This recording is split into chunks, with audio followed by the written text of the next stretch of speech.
আসসালামু আলাইকুম। আশামনির রান্নাঘর নিয়ে এলো আর একটা রেসিপি, চলুন দেখে নিই।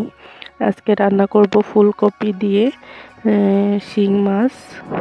প্রথমে আমি ফুলকপিগুলো কেটে নিচ্ছি, তারপরে রসুন কেটে নিচ্ছি, পেঁয়াজ কুচি করে নিচ্ছি, আর ধনিয়া পাতা কুচি করে নিচ্ছি। আর মাছগুলো সাইজ মতো ভালো মতো কেটে নিয়েছি, দেখতেই পারতেছেন আপনারা।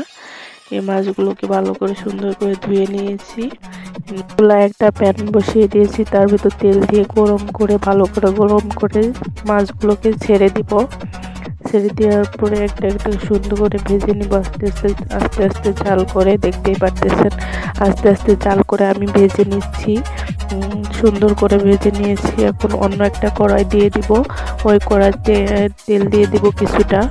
তেল দেওয়ার পরে ব্লেন্ড করার পেঁয়াজ রসুনগুলো কুচি করা রাখা সবগুলো দিয়ে একটু নাড়াচাড়া করে নিব সুন্দর করে।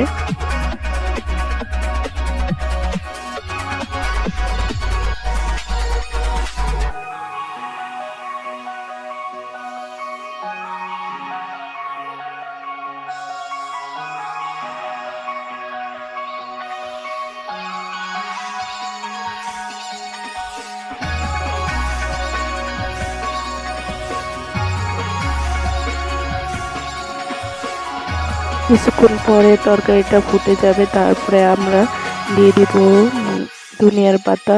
ধনিয়ার পাতা হয়ে গেলে আমার রেডি তরকারি।